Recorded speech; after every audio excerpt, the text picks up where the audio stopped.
परमेश्वराच्या उपस्थितीसाठी. आमेन.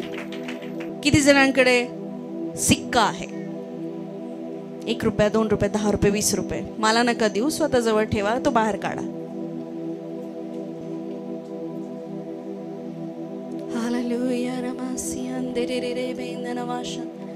उचला बरं, सिक्का आहे का नाही? ते तर असेलच ना, उचला की. काय त्याच्यावर काय आहे मला सांगा. काय काय चिन्ह आहे? सिंहाचं चिन्ह आहे. अजून? अरे गव्हर्नमेंट भाषेत कशाचं चिन्ह आहे ते सांगा. भारत सरकारचं चिन्ह है ना. तुम्हारे हाथ में जो रुपया है वो सरकार द्वारा प्रमाणित किया गया है. हालेलुया. आणि चला वचन काढूया. मत्तऱ्याची सुसमाचार 22 अध्याय 15 पासून 21 पर्यंत वाचूया. नंतर पुरुषांनी जाऊन त्याला बोलण्यात कसे पकडावे ह्याविषयी मसलत केली. त्यांनी आपल्या शिष्यांना हेरोदियासह त्यांच्याकडे पाठवून म्हटले, गुरुजी, आम्हाला ठाऊक आहे आपण खरे आहात, परमेश्वराचा मार्ग खरेपणाने शिकवता व कोणाचीही भीड धरत नाही, कोणाला घाबरत नाही, कारण आपण तोंड पाहून बोलत नाही. जरा जोरदार टाळ्या वाजवा.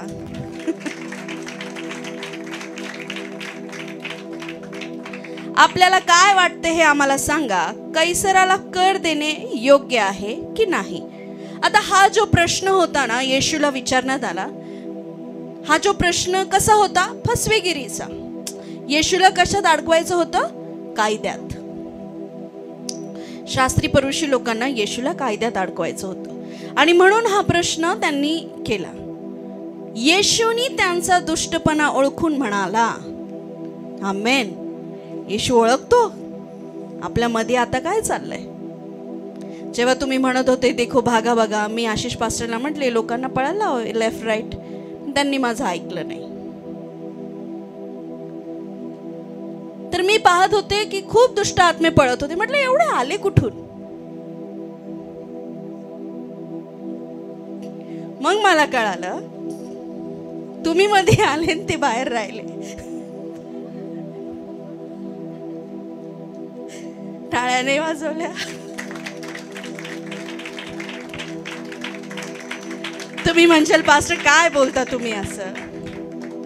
तुम्हाला त्रास देणारा दुष्ट आत्मा, तुम्हाला डिप्रेशन मध्ये टाकणारा, आजारात टाकणारा. इथं आल्यावर कसं सगळ्यांना बरं वाटतं. लोक काय म्हणतात, घरी मला बसवतच नव्हतं, आता पण मी इथं 2 तास बसले. काय झालं? तो बाहेर राहिला, तू मध्ये आला. कळलं का? नाशिकचं रूपांतर करायचंय आपल्याला, हो की नाही? म्हणून म्हटलं पवित्र आत्म्याच्या नदीत वाहत जा, तुंबलेल्या पाण्यात नका राहू. आमेन. फ्री राहत जा. तुम्ही देवाच्या राज्यात आहात.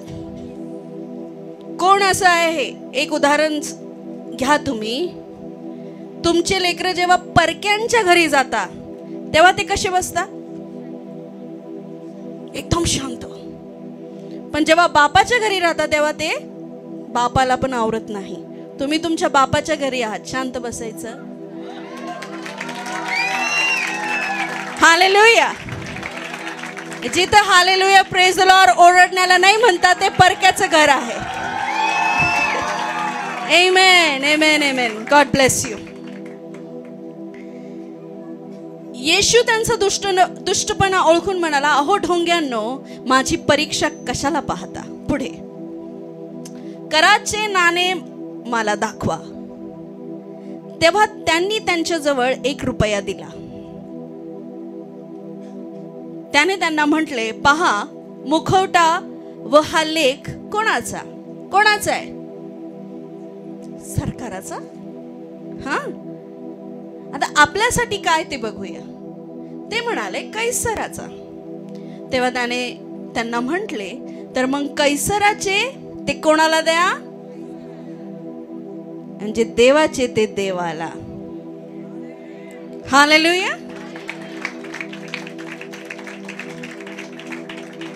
कधी कधी आपण आपल्या जीवनामध्ये खूप गोंधळून जातो.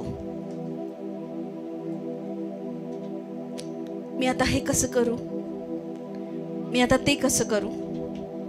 बायबल सांगतं जे कैसराचं आहे, जे तुझ्या कामाचं आहे ते कामाला दे.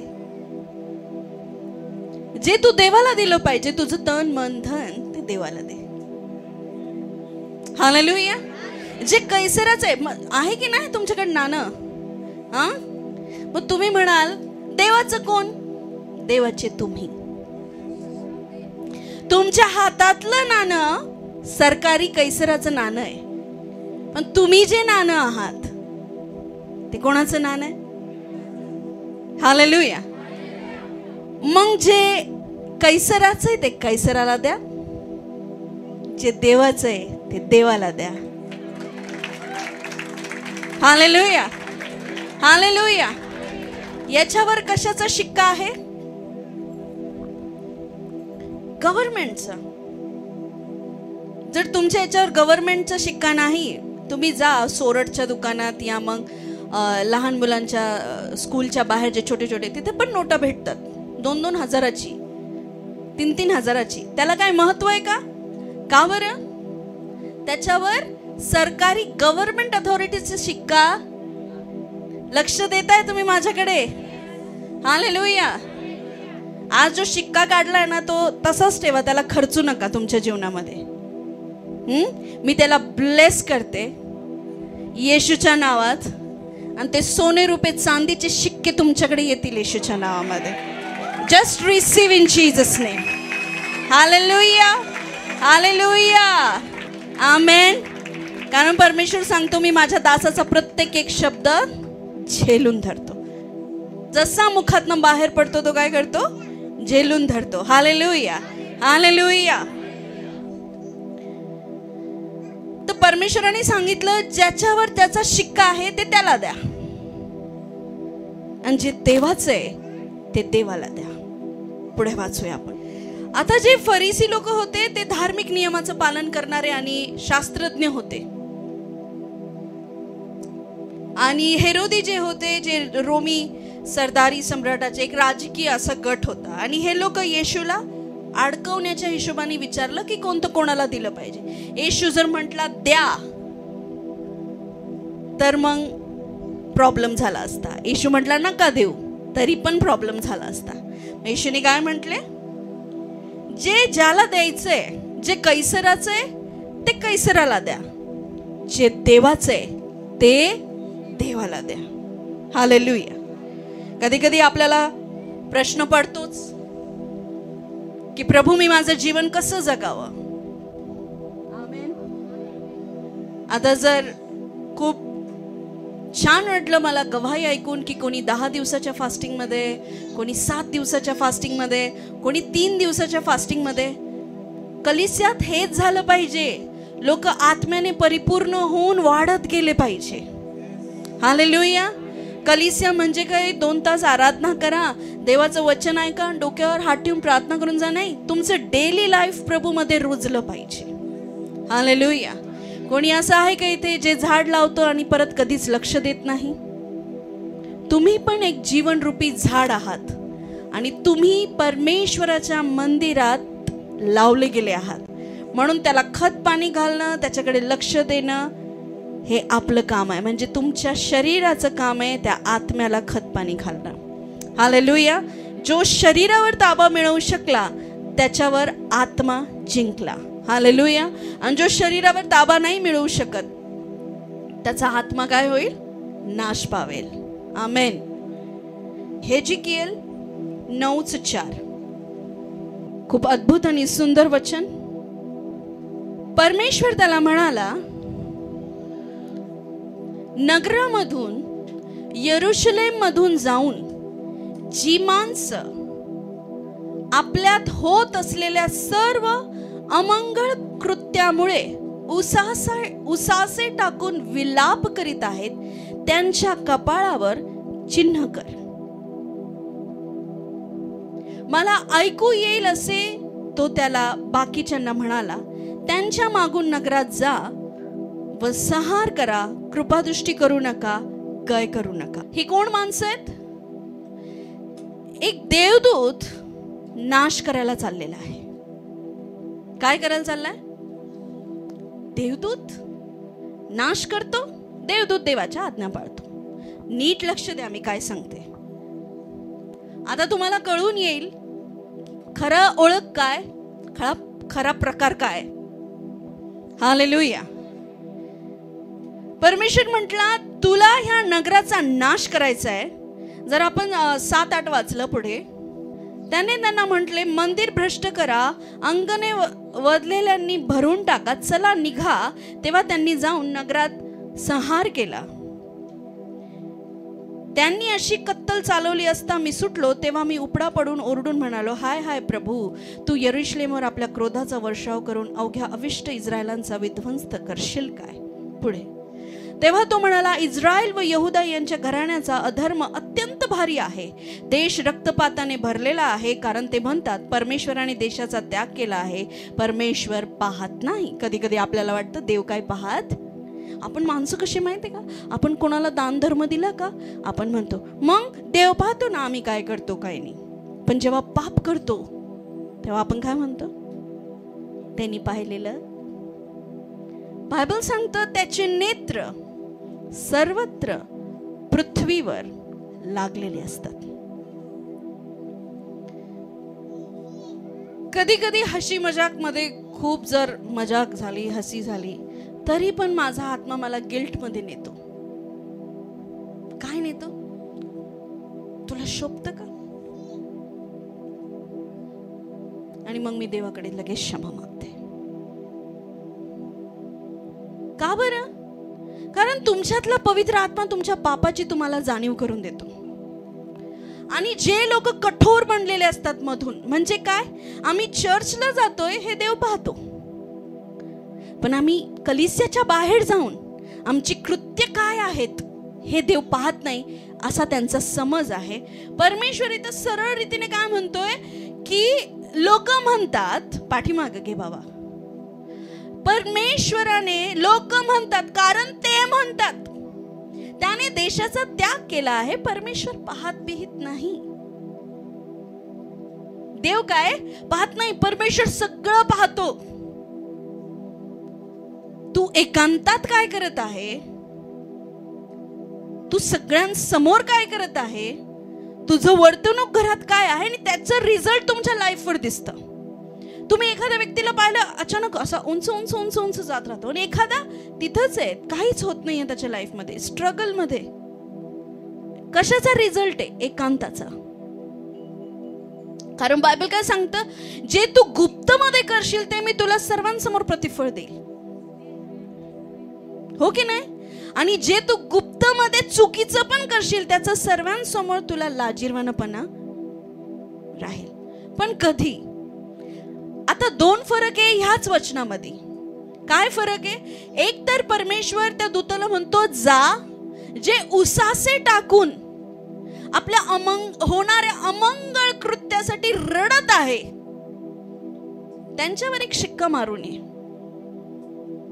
नाणं आहे ना हातात, ते सोडू नका, खिशात नका घालू, त्याला हातात ठेवा. ते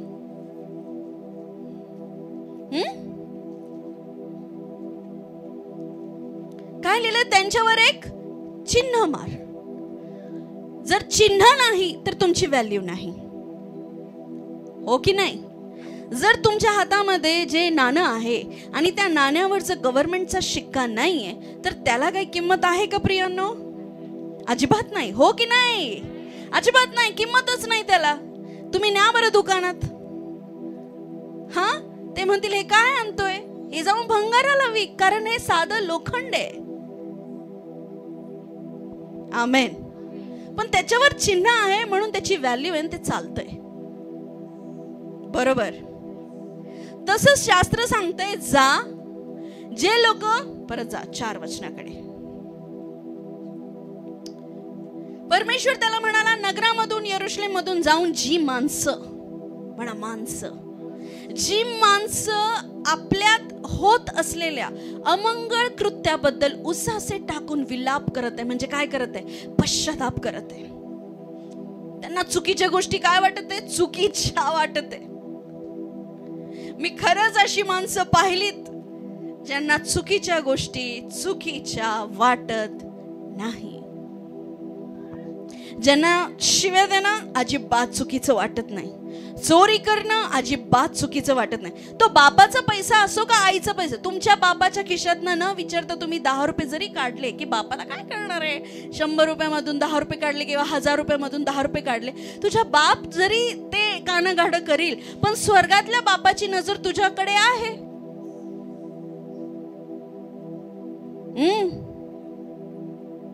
तू काय काढतोय, तू कसा त्याचा वापर करतोय, बर का?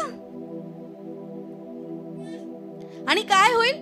तुम्ही म्हणशाल बापाचाच पैसा आहे ना, काय चुकीचं त्याच्यात? तसं नसतं.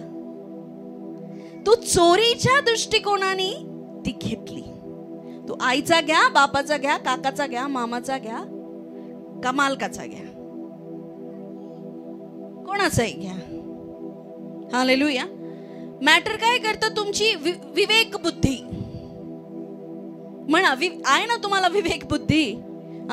का कोणी इथं असा विवेक बुद्धी आहे की मी इथं जर गरम तवा ठेवला तो म्हणाल कुछ नहीं होता ना, की हात रखेगा?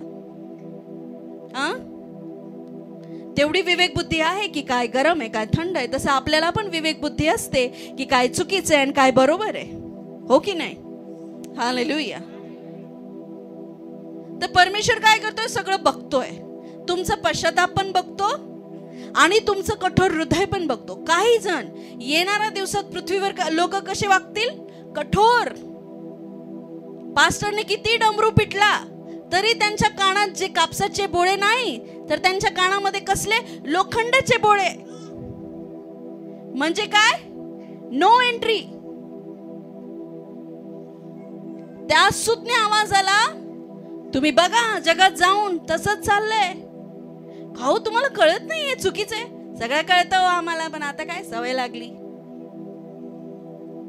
कसं बोलतात लोक? म्हणजे अशांपुढं आता मोती टाकायचा नाही, कारण त्यांनी त्यांचं चरित्र डुकराप्रमाणे करून घेतलेलं आहे. दुसरं पत्र काढूया. 2 पेत्र 2 अध्याय त्याचं 22 वचन. त्याच्यापेक्षा आपण 20 पासून वाचूया. प्रभू व तारणारा येशू ख्रिस्त याच्या ज्ञानाच्या द्वारे जगाच्या घाणीतून सुटल्यावर, हालेलुया, जोरदार हालेलुया. प्रभू व तारणारा येशू ख्रिस्त ह्याच्या ज्ञानाच्या द्वारे, प्रभू येशू ख्रिस्ताच्या ज्ञानाच्या द्वारेच तुम्ही जगाच्या घाणीतून सुटू शकता. दुसरा कोणताही मार्ग नाही. जगाच्या पापातून घाणीतून सुटणारा दुसरा कोणताही मार्ग नाही. हालेलुया. प्रभू व तारणारा येशू ख्रिस्त याच्या ज्ञानाच्या द्वारे जगाच्या घाणीतून सुटल्यावर ते पुन्हा जर तिच्यात गुतून तिच्या कर्यात गेले, म्हणा पुन्हा, म्हणजे एक चुकी 1 वेळा, लईत लई 2 वेळा, चला 3 वेळा,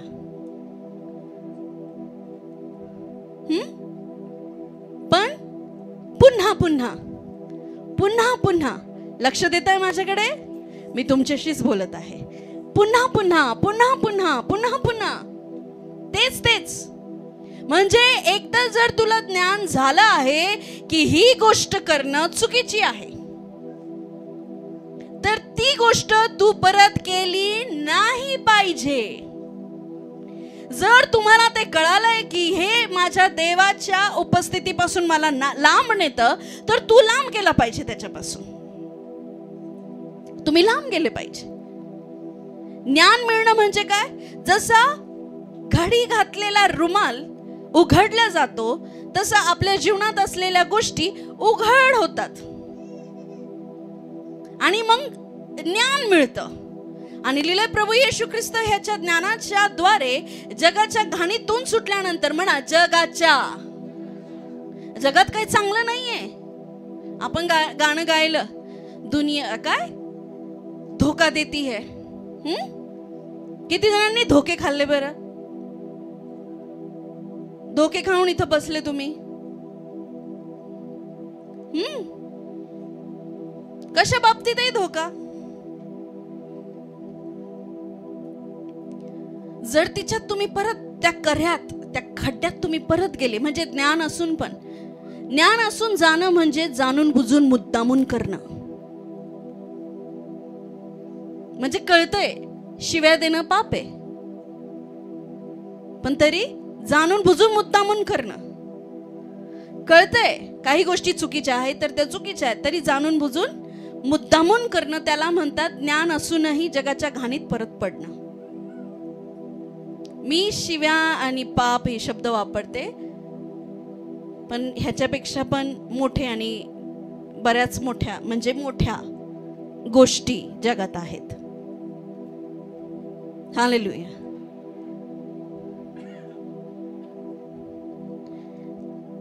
तर त्यांची शेवटली दशा, हे जेव्हा मी वाचलं ना, आणि हे खरंच लाईफमध्ये खूप गरजेचं आहे वाचणं आणि अशा रीतीचं आपल्या जीवनावर, आपल्या हृदयावर ह्या गोष्टी लिहून ठेवणं. कारण फक्त प्रियांनो आशीर्वाद, मी तुम्हाला सांगते ना, तुम्ही आज्ञांचं पालन केलं, आशीर्वाद तुमच्या मागं आपोआप येतील. ते तुम्हाला काही असं स्पेशल त्याच्यासाठी जास्त काम करायची गरज नाही. फक्त काय फॉलो करा. अनुवाद 28 मध्ये परमेश्वर काय म्हणतो, जर तू माझे नियम व माझ्या विधी यांचं पालन करशील तर हे हे हे हे आशीर्वाद तुझ्या मागे येतील. हालेलुया. पण आशीर्वाद दिसत नाहीये कारण आज्ञाचं पालन होत नाहीये. ते आशीर्वाद म्हणजे आपलं काय झालंय माहितीये का, पाप करून काम करायचं. म्हणजे कसं, ही पण कंपनी चालू ठेवायची, ही पण कंपनी चालू ठेवायची, दोन्हीकडनं प्रॉफिट आला पाहिजे, लॉस कुठून नाही झाला पाहिजे. म्हणजे काय, शरीराची पण कंपनी चालू ठेवायची, आत्म्याची पण कंपनी चालू ठेवायची. सीईओ कोण, तुम्ही तुमचे. म्हणजे आम्हाला असं पण वागायचं, आम्हाला असं पण वागायचंय, आम्हाला, मी म्हंटल ना, खाऊन पिऊन उपास करायची. बरोबर की नाही. प्रार्थना न करता प्रार्थना झाल्यासारखं असं चालायचं की बापरे, म्हणजे तुम्ही रात्रभर खूप प्रार्थनेतच होते. काही लोक आजकाल रडत नाही, रडणारा आवाज काढते, रडत बिडत नाही, आवाज. उपस्थिती विपस्थिती जाणवत नाही, पण श्वास घ्यायचा. म्हणजे ती गत झाली आहे लोकांची. हालेलुया.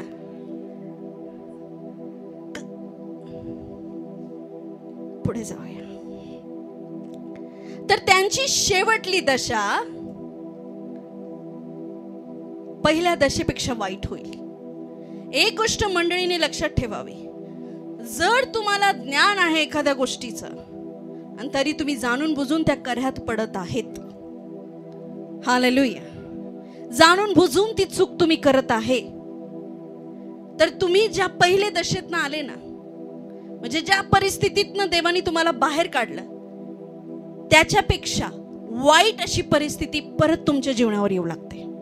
याच्यात देवाचा दोष नाहीये, तुम्ही निवडलं पुन्हा त्या कऱ्यात जाण्यासाठी. अनेक लोक कलिसियात असूनही मेल्यासारखे आहेत. समजतंय तुम्हाला? हालेलुया. आणि पेत्रस इथं अजून खूप छान बोलतो, कारण नीतिमानाचा मार्ग समजून आल्यानंतर आपणास दिलेले पवित्र आज्ञेकडे पाठ फिरवणे यापेक्षा ते न समजणे हेच बरे. म्हणजे काय, काय चुकीचं आहे हे कळल्यानंतर ते करणं, ह्याच्यापेक्षा तुम्हाला ते कळलंच नसतं तर बरं झालं असतं. वाव, कळलंच नसतं तर बरं झालं असतं. आधी मी त्याच्यात ते ज्ञान घेतलंच नसतं तर बरं झालं असतं की काय चांगलं आहे किंवा माझ्यासाठी काय हिताचं आहे. जेव्हा तुम्हाला कळतंय की मी प्रार्थना करणं किती गरजेचं आहे आणि तरी तुम्ही ते करत नाही, तर आता समजून घ्या की परमेश्वराचा कुठंतरी आता दोष भावना तुमच्या लाईफमध्ये. मग त्याच्यापेक्षा प्रार्थना बितना काही नाही, हाजामाजा मारायची, मरायचं, जायचं, हेच माहिती असतं तर मग तुमच्यावर एवढं दंड आला नसता, कारण तुम्ही अज्ञान होते. पण बायबल असं सांगतं, देव धीरजवंत आहे. जोपर्यंत सगळ्यांना सुसमाचार पोचत नाही तोपर्यंत येशू ख्रिस्ताचं येणं होत नाही. आणि आपण काय म्हणतोय? उशीर आहे, उशीर आहे. हालेलुया. पण तो धीरजवंत आहे. का? कारण तो जगाच्या लोकांना संधी देत आहे. कशाची संधी देत आहे? परिवर्तनाची, मन फिरवण्याची. हालेलुया. पुढे एक जुनी म्हण आहे ना, काय म्हण आहे?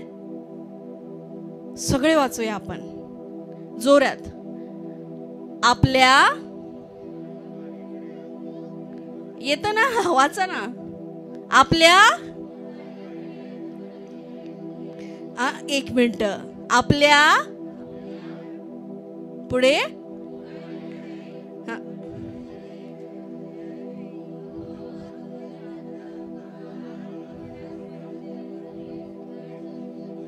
मला फक्त काय ऐकायला आलं माहिती का? ब्लेसेड ब्लेसेड ब्लेसेड ब्लेसेड, आशीर्वाद आशीर्वाद, असंच ऐकायला येत होतं मला. आपल्या आलं, त्याच्यानंतर परतलेले आलं, मग त्याच्यानंतर धुतलेले आलं, एवढंच आलं.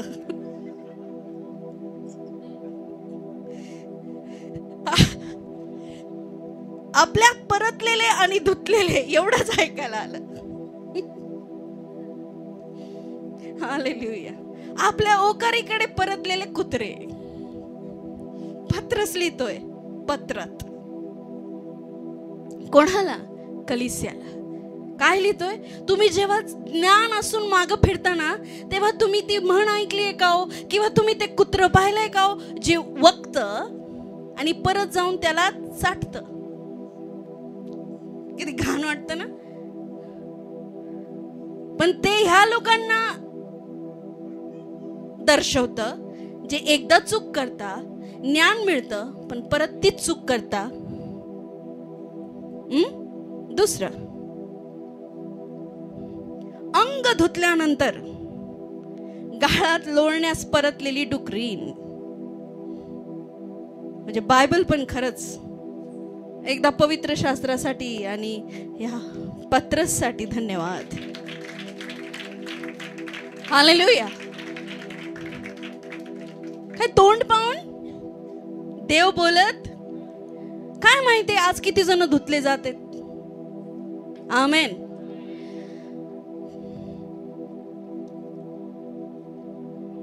आपल्या ओकारीकडे परतलेले कुत्रे व अंग धुतल्यानंतर गाळात लोळण्यास परतलेली डुकरीन जशी अशी जी खरी म्हण आहे तिच्यासारखी त्यांची गत आहे. कोणाची? जे लोक सुधरत नाही त्यांची, जे पुन्हा पुन्हा त्या गाळात पडताय. तुम्ही विचार करा, तुम्ही आत्मिक लोक आहे, तुम्ही परत परत त्या गाळात पडताय. काय उपयोग आहे? काय उपयोग आहे? मग डुकरा पुढे कितीही मोती टाकलं, जर त्याला बदलायचंच नाहीये, तुम्ही किती मोती टाका, तो बदलत. कारण तो काय स्वभावात डुकराचा स्वभाव घेऊन फिरतोय, काय की त्याला आता रविवारी किती पण धुतलं, तो बाहेर जाऊन ठपकन गाडीत पडणार आहे. अगं बरं वाटलं.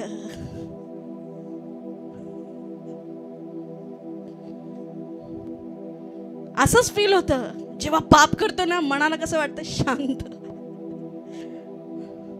करोस तर शांत वाटतं, झाल्यावर कसं होतं? अशांत. आमेन. चला, हा विषय नव्हता, मागे जाऊया. विषय नव्हता म्हणून सोडून देऊ नका. हालेलुया. कारण कधी कधी देव विषयाच्या व्यतिरिक्त बोलतो, कारण ते विषयाच्या व्यतिरिक्त बसलेले असतात. आमेन. पुढे जाऊया.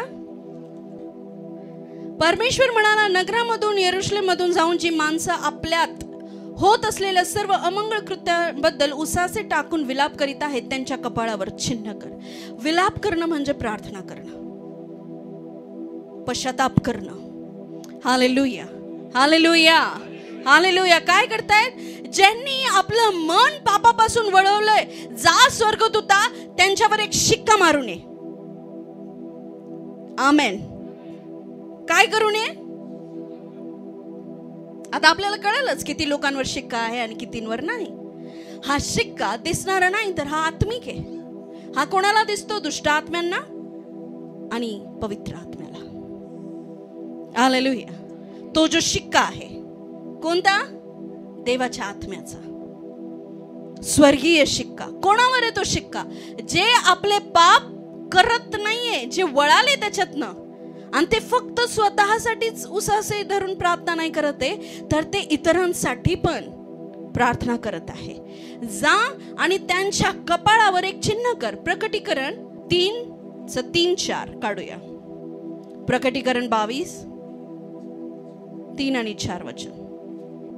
पुढे काहीही श्रापित असणार नाही, तर तिच्यामध्ये देवाचे व कोकऱ्याचे राजसन असेल आणि त्याचे दास त्याची सेवा करतील. ते त्याचे मुख पाहतील व त्याचे नाव त्यांच्या कुठे असेल? कोणाचे नाव? यावे, राफा. हालेलुया. कोणाचं? कोणी? ज्यांच्या कपाळावर यहोवाचं नाव आहे, ते श्रापित नाहीत. स्वर्गामध्ये चिन्ह पाहून एंट्री होईल. ज्यांच्यावर शैतानी छाप आहे, म्हणजे काय? जे जगिक रीतीने वागले त्यांच्यावर जगाचं चिन्ह येणार आहे. एकंदरीत त्याची संख्या 666 असेल. अशी जरुरी नाहीये की 666च राहील. बायबल त्याच्या आधी काय सांगतं? जो अंकांची जोडणी करतो तो हुशार राहील. म्हणजे येणाऱ्या दिवसामध्ये तुमच्या कपाळावर, आता पण माझ्या कपाळावरही शिक्का आहे, तो शारीरिक डोळ्याने दिसणार. जे आहे, ज्यांनी पापापासून आपले नेत्र फिरवले, पाप केलं नाही, आणि केलं नाही विषय नाही, आपण पापी होतो म्हणून आपण येशू जवळ आलोय खरं तर. आमेन. पण काय?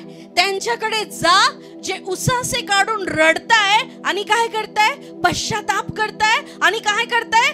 प्रार्थना करताय. म्हणून शिकवलं जातं की कलिसियाने प्रार्थना करणं खूप गरजेचं आहे, कारण तुमच्यावर एक स्पेशल असं चिन्ह देण्यात येतं. प्रार्थना करणारा व्यक्ती एक छाप घेऊन फिरतो. ते चिन्ह साधं नाहीये, ते चिन्ह संरक्षणाचं आणि पवित्र आत्म्याचं चिन्ह आहे. काय लिहिलंय? तू जेव्हा नाश करायला जाशील तेव्हा ज्यांच्या कपाळावर तुला ते चिन्ह दिसेल त्यांना हात लावायचा नाही. म्हणजे काय? संरक्षण. जेव्हा मरी मोशेच्या काळातून बाहेरून जात होती, तेव्हा त्या मरीने त्या लोकांना स्पर्श केला नाही ज्यांनी प्रभू भोजनात भाग घेतला आणि ज्यांच्या दरवाजावर कोकऱ्याचं रक्त होतं चिन्ह रूपी. ते त्याचे मुख पाहतील. आपण प्रभूला पाहू. हालेलुया. आणि काय होईल? त्याचे नाव त्यांच्या कपाळावर असेल, एक स्टॅम्प. हालेलुया. आपल्या कपाळावर. पण अजून एक चिन्ह असणार आहे, अजून एक स्टॅम्प. तो काय? अजून एक शिक्का, तो शैतानी. ज्यांनी ह्या काळामध्ये, तुम्ही असं समजू नका खूप वेळ आहे म्हणून, खूप वेळ उरलेला नाही. तुम्ही म्हणशाल पुढच्या वर्षापासून करतो किंवा उद्यापासून मन फिरवतो. आज नाही, चला उद्यापासून करतो. तुमच्याकडे वेळ नाहीये. हालेलुया. कारण आपल्याला माहिती नाही मला. मी आज सकाळी त्याच्यावर खूप विचार करत होते की का बरं असं चोर असं का लिहिलं. अजून काहीतरी पेत्रांनी लिहू शकत होता. परमेश्वर करो आणि ते मला ज्ञान देव. कारण जेव्हा मला प्रश्न पडतो तेव्हा मीच थोडी गोंधळून जाते की चोर येतो तसा तो अचानक येईल. हालेलुया. आणि तो आपल्याला माहिती. पण जर मला कळलंय की 3 वाजता चोर माझ्या घरी येणार, तर मी काय करेल? काठी बिटी घेऊन तयार. हालेलुया. काठीने मरल का चोर? मग काय घ्यावं लागेल? तलवार तर ठेवू शकत नाही. तुम्हाला विचारते मी, चोराचा सामना केलाय की नाही? नाही केला? नाव ऐकताच भीती वाटते ना. किती पण ताकदवर असला तरी चोर आलाय, तो चोर आपल्याला घाबरतो, आपण त्याला घाबरतो. हा, म्हणून वरुटे पाटे जरा जुन्या जमान्याचे हत्यार ठेवा. धुपटणी, कपडे धुताना वॉशिंग मशीन उचलून तर डोक्यात टाकू शकत नाही, आणि दुपटणी टाकता येईल. हा, माझ्या मनात आलं ते की काठी तर नाही, काठीने तर काय होणार नाही, मग घ्यावा वरोटा पाटा. मला सांगायचं असं आहे, हे आमच्या स्वर्गातील पिता तुझे नाव पवित्र मानले जाओ, ह्या काठीचा वापर करू नका. रोज जरा दांडकी प्रार्थना ठेवा. हालेलुया. काय पण असं बोलत नाही मी. हालेलुया. जो जरा ह्या जीवनातनं किंवा ह्या मिनिस्ट्रीमधनं जात आहे तो खरंच अद्भुत आहे. मला एक मेसेज आला, म्हणे मला देवाचा आत्मा सांगतोय तू घरीच राहून प्रार्थना कर आणि जोर जोराने संदेश दे. तर पास्टर, ह्या रविवारपासून मी घरीच राहून प्रार्थना करणारे आणि जोर जोराने संदेश देणारे. मला देवाचा आत्मा खूप असं बोलायला लावतो. मी त्यांना मेसेज टाकला, हा देवाचा आत्मा नाही, हा दुष्ट आत्मा आहे. देवाचा आत्मा कधीच म्हणत नाही की घरी राहून प्रार्थना करा किंवा प्रार्थनेला जाऊ नका. देवाचा आत्मा असं कधीच म्हणणार नाही. खूप लोक असं म्हणतात, तुमच्या मुलांना तुम्ही घरीच राहून शिकवा. शिकतात का बरं बघा? नाही शिकू शकत. हालेलुया. शिकतील का? नाही. काय करावं लागेल त्यांना? त्या स्कूलमध्ये टाकावं लागेल, त्या गोष्टी कराव्या लागतील. तसंच तुम्ही पवित्र आत्म्याने जर तुम्हाला भरायचं आहे तर परमेश्वराची संगती, ती उपस्थिती असणं खूप गरजेचं आहे. विषयाकडे जाऊया आणि संपवूया. ते त्यांचे मुख पाहतील व त्यांचे नाव त्यांच्या कपाळावर असेल. हा एक शिक्का आहे विश्वासणाऱ्या लोकांवर. कोण लोकांवर? जे लोक मन परिवर्तन करून मन फिरवतात, मन वळवतात, पुन्हा पाप करत नाही, त्यांच्यावर एक शिक्का ठेवण्यात येतो. तो आहे यहोवा परमेश्वराचा शिक्का. त्यांच्यावर एक चिन्ह टाकण्यात येतं. आता आपण पुन्हा हेजिकेलकडे जाऊया, जे वचन आपण काढलं होतं. परमेश्वर त्याला म्हणाला, नगरामधून यरूशलेममधून जाऊन जी माणसं आपल्यात होत असलेल्या सर्व अमंगळ कृत्यांमुळे उसासे टाकून विलाप करीत आहेत, त्यांच्या कपाळावर चिन्ह कर. मला ऐकू येईल असे त्या बाकीच्यांना म्हणाला, त्यांच्या मागून नगरात जा व संहार करा. कृपादृष्टी करू नका, गय करू नका. कोणाची गय करू नका? ज्यांनी पश्चाताप केला नाही त्यांची गय करू नका. मी तुम्हाला सांगते, युफ्रेटिस नदी, प्रकटीकरणामध्ये लिहिलंय, युफ्रेटिस नदीच्या किनारी 4 स्वर्गदूत बांधण्यात आलेले. स्वर्गदूत, जा तुम्ही वाचा ते. स्वर्गदूतांना का बांधण्यात आलंय? काय स्वर्गदूत बांधण्यासाठी देवाने निर्माण केले? किती विचित्र, वेळ वाटतं ना की स्वर्गदूतांना बांधून ठेवण्यात आलेलं आहे. कारण ते स्वर्गदूत आज्ञेत नाही आहेत. खरे स्वर्गदूत देवाची आज्ञा. हे स्वर्गदूत ते ज्यांनी उत्पत्तीमध्ये पाप केलं. परमेश्वरांनी त्यांना पृथ्वीवर काहीतरी वेगळ्या कामासाठी पाठवलं, त्यांनी वेगळ्याच कामात केलं. त्यांना शिक्षा म्हणून त्या नदीमध्ये बांधून ठेवण्यात आलं. मध्ये नाही, बाजूला जिथं पण असेल. युफ्रेटिस वाचा तुम्ही. जेव्हा त्यांना सोडण्यात येईल तेव्हा ते बदल्यात, बघा हे घडणार आहे, पृथ्वीच्या कितीतरी हिश्श्यातले लोक मारून टाकतील. कारण त्यांना शिक्षा मिळाली जेव्हा त्यांनी चूक केली. आणि त्यांना स्पेशल त्या न्यायाच्या दिवसासाठी, काही तासांसाठी, काही महिन्यासाठी, काही वर्षासाठी सोडण्यात येईल. त्यांना बांधून ठेवलं. ते इतके बलाढ्य आहेत, ते देवाच्या आज्ञेत नाही. आणि देवाच्या आत्म्याने त्यांना बांधून ठेवले. का? त्या शेवटच्या काळासाठी. कोणावर? जे लोक मन ज्यांनी फिरवलं नाही, पण जेव्हा ते स्वर्गदूत नाश करण्यासाठी येतील आणि ज्यांच्या कपाळावर काय दिसेल? शिक्का. कोणता शिक्का? स्वर्गीय गव्हर्नमेंटचा शिक्का. तुम्हाला कळलं नाही? तुमच्या हातामध्ये काय आहे? त्याच्यावर कोणाचा शिक्का आहे? म्हणून त्याला व्हॅल्यू आहे. तुमची व्हॅल्यू शेवटच्या दिवसामध्ये तुम्ही किती प्रार्थनेत, किती पवित्रतेत, किती नीतिमत्वतेत राहिले त्याद्वारे तुमच्यावर शिक्का मारण्यात येईल आणि ह्या काळात तुम्ही वाचवले जाल. Hallelujah, hallelujah. कळतंय तुम्हाला? वाचूया हेजेकिएल 9.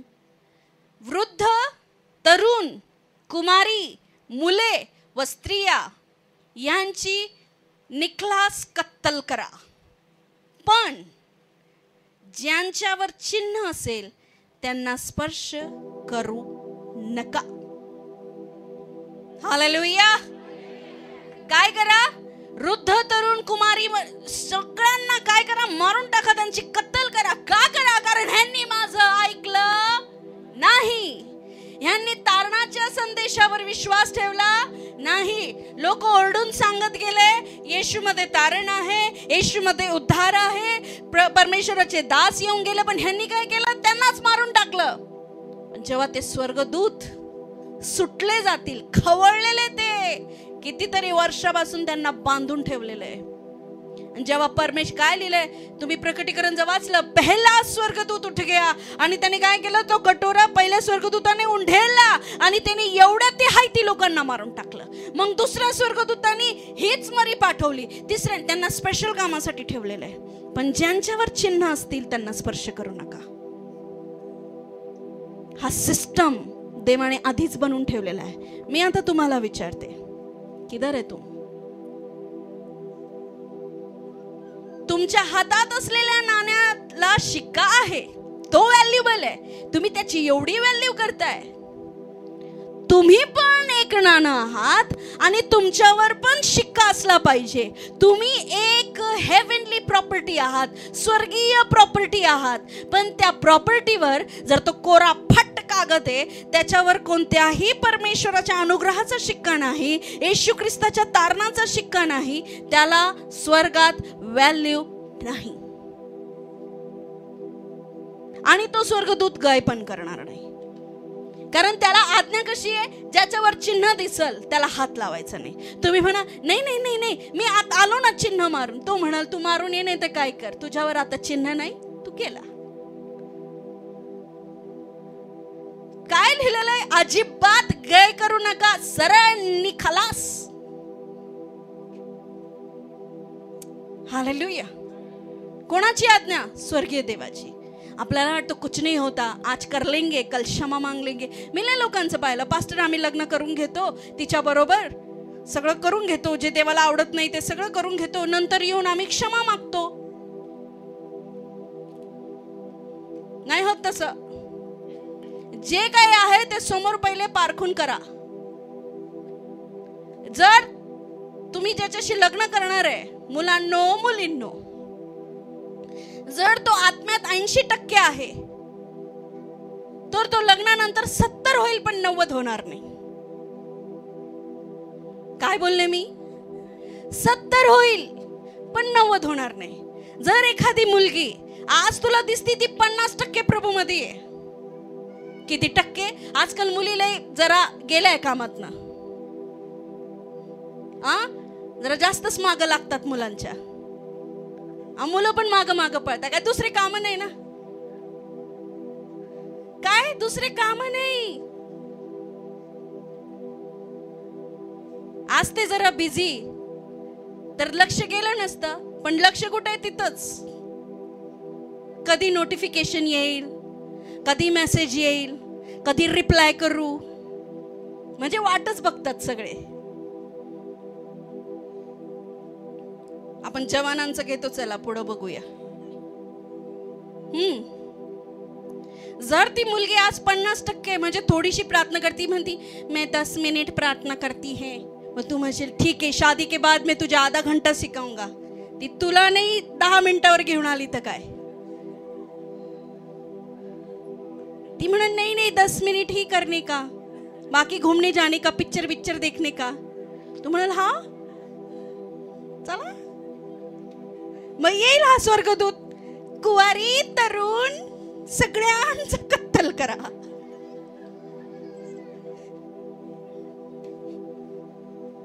शोधतच बिरल, ए तू कुवाऱ्याला मार, मी कुवारीला मारतो. चिन्ह तर नसणार आहे. चिन्ह असणारे लोक तर खरं पश्चाताप करून प्रार्थना करताय. हालेलुया. लक्षात ठेवा, कोणावर चिन्ह आहे? जे लोक प्रार्थनेत आहेत. प्रार्थनेला साधं समजू नका. तुम्हाला आता वाटत नाही, तुम्हाला असं वाटतं मी असंच फिरतो. ज्यांच्यावर एकदम अटॅक होतोय ना, त्यांच्यावर चिन्ह नाही. कोणाचं? स्वर्गीय देवाचं. आणि जे वाचतायत, सांभाळून जात आहेत, त्यांचं संरक्षण खुद्द परमेश्वर करत आहे. हालेलुया. सर्वात महत्वाची गोष्ट म्हणजे कुठून प्रारंभ करा? जगातून नाही, पवित्र स्थानापासून. म्हणजे न्याय सगळ्यात पहिले कुठून येईल? इथून. ज्यांनी स्वतःला पवित्र स्थानात ठेवून अपवित्र ठेवलं, सगळ्यात पहिले धुलाई कुठून करायची? पवित्र स्थानातून. मग मंदिरापुढून पुढे असलेल्या वाडवडिलांपासून, मग इथून धीरे धीरे आगे जाओ. चला. त्यांनी म्हटले मंदिर भ्रष्ट करा, अंगणे वदलेल्यांनी भरून टाका, चला निघा, जा पटकन. तेव्हा त्यांनी जाऊन नगरात काय केलं? हे नाही समजत मला सार भात. मी म्हणते तमाशा केला. आणि ज्यांच्यावर चिन्ह होते, जे लोक या आजच्या स्थितीत 2025 जून रोज दिवस आणि रात्र प्रार्थना करत आहे, परमेश्वराच्या पवित्रतेला जाण ठेवत आहे, आपल्या स्वतःला कुमार्गापासून फिरवत आहे, त्यांच्यावर चिन्ह आहेत. लक्षात ठेवा. आणि ज्यांच्यावर स्वर्गाचं चिन्ह नाही, ज्यांच्यावर उद्धाराचं चिन्ह, आपल्याला वाटते काय तो शिक्का आत्मिक आहे, तो डोळ्यांनी दिसणार नाही, तो आता नाही दिसणार. हालेलुया. एकदा परमेश्वराचा दास आला तर एकदम उपस्थिती बदलून जाते का? तो शिक्का असतो. माय चोजन, माझा निवडलेला, माझा अभिषेकित. कॅथरीन कुलमन, परमेश्वराची एवढी अभिषिक्त दासी, ती जेव्हा मेली, ती जेव्हा हॉस्पिटलमध्ये होती आणि तिने सांगितलं होतं, तिने एका लेटरमध्ये लिहिलं होतं, फर्स्ट शिफ्टला जी मुलगी होती ती मे बी गेली, ती लेटर लिहून गेली. तिने सांगितलं होतं या वेळेस, अशा वेळेस मला परमेश्वराचा आत्मा घ्यायला येणार आहे. हा, तिने लिहायला लावलं. आणि ती बोलली मी जेव्हा जाईल, मी मरेल, तेव्हा प्लीज माझ्या याच्यावर फक्त गुलाबाचे फुलं ठेवा, बाकी दुसऱ्या ना लिली ठेवा ना काही ठेव, फक्त गुलाब ठेवा. आणि मग नंतर दुसऱ्या शिफ्टची नर्स जेव्हा आली आणि पाहिलं की कॅथरीन कुलमन नाहीये राहिल्या आता, आणि ती बघते कुठून तरी खूप स्ट्रॉंग गुलाबाचा वास येतोय. फक्त तिच्या रूम मध्ये नाही, पूर्ण हॉस्पिटलमध्ये, मजल्यांचं हॉस्पिटलमध्ये, सर्वत्र. तिला वाटलं फक्त रूम मध्ये. तर ती बघते कोणी एवढ्या लवकर बुके आणले, अजून तर पब्लिश पण नाही केलेलं की त्या कोणी बुके आणले, गुलाबाची झाडं कोणी आणले, गुलाबाचे फुलं कोणी आणले. ती म्हणती हॉस्पिटलमध्ये कोण आणू शकतं असं. पण ती बाहेर गेली, बाहेर पण तिला गुलाबाचा सुगंध येतोय. ती खालच्या मजल्यावर गेली, त्या खालच्या मजल्यावर पण तिला गुलाबाचा सुगंध येतोय, त्या नर्सला. हालेलुया. तिने पाहिलं कॅथरीन कुलमन गार नाही तर एकदम नॉर्मल माणसासारखी, वॉर्म, एकदम जसं आपलं राहतं, थंड नाही पाडलेली ती. मग तिला ते लेटर मिळालं, त्याच्यात लिहिलेलं होतं की ती अशा वेळेस जाणार आहे, देवाचा आत्मा तिला घ्यायला येणार आहे, आणि तिच्या याच्यावर फक्त गुलाबाचे फुलं ठेव. अख्खं हॉस्पिटल शारोनच्या गुलाबाचा सुगंधी तिथं पसरला होता. हे राहते चिन्ह पावलेले लोक, त्यांचा सेवकांचा मृत्यू देखील परमेश्वराच्या नजरेत अनमोल असतो. हालेलुया. अजून तर कोणाला माहिती नव्हतं, पण जेव्हा खुद्द शारोनचा गुलाब येशू ख्रिस्त त्याला घ्यायला आला होता, तर पूर्ण हॉस्पिटलमध्ये सुगंध पसरला होता. हालेलुया. आणि अशा रीती शांतीने ती परमेश्वराजवळ गेली. ती इतकी परमेश्वराची अभिषिक्त दासी होती. हालेलुया. तुम्ही पण एक स्वर्गीय नाणं आहात. तुमची पण व्हॅल्यू कधी आहे जेव्हा स्वर्गीय गव्हर्नमेंटचा शिक्का तुमच्यावर राहील. आणि त्याच तो कसा येईल? एक तर म्हणजे अमंगळ कृत्यांपासून मन फिरवायचं. दुसरं काय? प्रार्थना. जे लोक प्रेयरफुल आहेत त्यांच्या माथ्यावर शिक्का आहे. जे प्रार्थनामय नाहीत त्यांच्यावर शिक्का नाही. ते नाशाला कारण ठरू शकतात. लक्ष ठेवा. आज ऐकून घरी जाऊन संध्याकाळी तुम्ही प्रार्थना करू शकता. उद्या तुम्हाला माहिती नाही काय करणार आहे तुम्ही. पण नीट लक्ष द्या. हालेलुया. तो स्वर्गदूत ज्याला आज्ञा आलेली आहे, ज्यांच्यावर चिन्ह नाही, त्यांचं कत्तल करा. तो गय करणार नाही.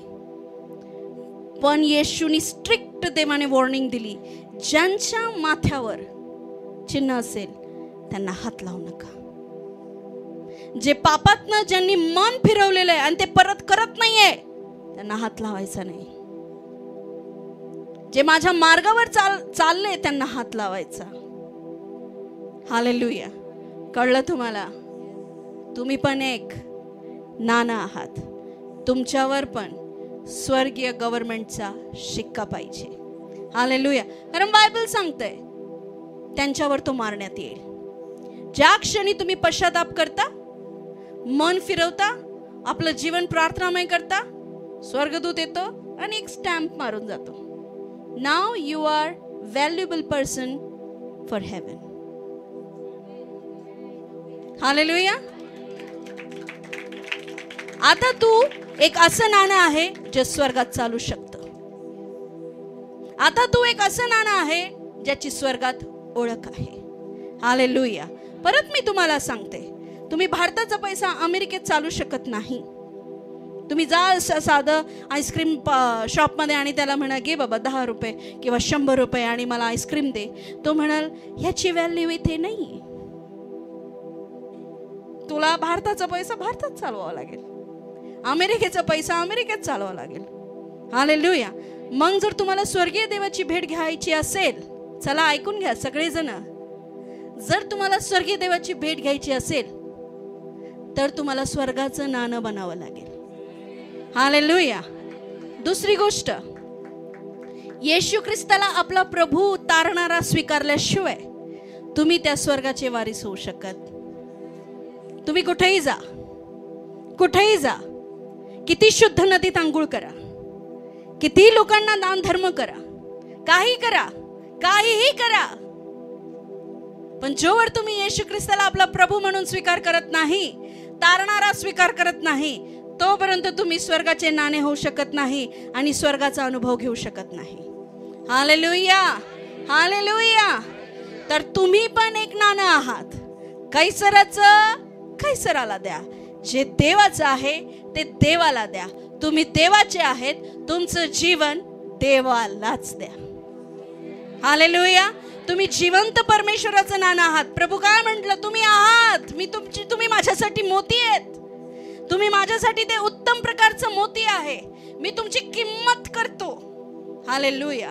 तो शिक्का, तो येशू ख्रिस्ताच्या रक्ताचा शिक्का, ज्याने तुमचे पाप धुतले गेलेले आहेत. आमेन. तो स्वर्गीय यहोवा देवाच्या नावाचा शिक्का तुमच्यावर असतो जेव्हा तुम्ही अमंगळ कृत्य सोडून, जेव्हा तुम्ही पाप सोडून प्रार्थनेत लागता, नीतिमानाच्या मार्गाने लागता. हालेलुया. आणि परमेश्वर काय करतो? स्वर्गात तुमची व्हॅल्यू करतो. जेव्हा एंट्री होईल, हालेलुया, तेव्हा काय बघितलं जाईल? कोणावर कोणता शिक्का आहे, कोणावर कोणता शिक्का आहे. ज्यांच्यावर शैतानी शिक्का आहे ते नरकाच्या आगेत टाकले जातील. प्रियांनो, कोणाला इथं आहे का नरकात जायची इच्छा आहे? कोणाला? फक्त बघून तर या, परत या वाटलंच तर. टूर करून या, तिकीट आहे तिथे जायचं, अवेलेबल ठेवलंय शैतानाने. मुलांनो, जसं फिरतात ना तुम्ही, सहज फिरायला गेलो होतो आम्ही तिथं, बाकी आम्ही काही नाही केलं, असे मला बरेच लोक म्हणतात. जर जाऊन नरकाचा पण टूर घेऊन या, काय नका करू, फक्त फिरू. हा, इथे आहे का? ते निनवेचे लोक इथे येणार होते का? मग तिथं लिहिलेलं असतील हे निन्वेसाठी ठेवलं होतं, किंवा नोवाच्या काळात जहाजेमध्ये जे लोक नव्हते ते लोक इथं. मग तुम्ही पण असं लांबून बघा, हे ते लोक बरं का, फोटो बिटो काढून या, सेल्फी बिल्फी, जा जरा. टूर पण नको ना, इमॅजिन पण नको आपल्याला नरकाचा, आहे की नाही? किती जणांना स्वर्गीय टूर करायचं आहे. प्रभू येशूच्या नावात तुम्ही हे जीवन जगत असताना पण स्वर्गीय अनुभव घ्याल. येशू ख्रिस्त घ्यायला येईल तेव्हा तो तुमच्यावर चिन्ह बघेल आणि ही कलीसिया ख्रिस्ताबरोबर उठवली गेली जाईल. आमेन, हालेलुया. मी तुम्हाला फरक सांगितला आहे. तुमची व्हॅल्यू स्वर्गीय शिक्क्याने होते आणि उदाहरण पण दिलं आहे. बायबल सांगतं ज्यांच्यावर शिक्के असेल त्यांना हात लावू नका. तुमच्यावर जर प्रार्थनेचा शिक्का आहे, तुमच्यावर जर आत्म्याचा शिक्का आहे, तुम्हाला शैतान ह्या युगात काय तुमच्या बॉडीला पण मेल्यानंतर हात लावू शकत नाही, कारण ती रिझर्व होऊन जाते येशू ख्रिस्तासाठी. आमेन, हालेलुया. मोशेला शैतान घ्यायला आला होता मेल्यानंतर. अरे आत्मा तर तुझ्याकडे, बॉडी तर दे. परमेश्वर बोलला तुला आत्मा पण नाही भेटणार आणि तुला त्याचं बॉडी पण नाही भेटणार, मी लपून ठेवलेली आहे. हालेलुया. आणि शैतानाचा प्लॅन फेल झाला. आमेन. परमेश्वर आपल्या केसांना देखील मोजून ठेवणारा परमेश्वर आहे. तो आपल्या प्रत्येक गोष्टीची काळजी घेतो. हालेलुया. आणि त्यांनी जर सांगितलंय शिक्का लावलेले लोक, शिक्का असलेल्या लोकांना टच करायचं नाही, तर तुम्हाला पण तुमचा शत्रू टच करू शकणार नाही जर तुम्ही उसासे धरून प्रार्थना करत आहात आणि जर तुम्ही अमंगळ कृत्यापासून वळलेले आहात आणि जर तुमचं जीवन तुम्ही प्रार्थनामय ठेवत आहात. एक गोष्ट नोटीस करा आणि लक्षात ठेवा, देव तुमच्या घरी पण असतो, तुमच्या कामावर पण असतो, तो तुम्हाला पाहत असतो. म्हणून पवित्र आत्म्याला खिन्न करायचे कामं करू नका. Hallelujah, hallelujah.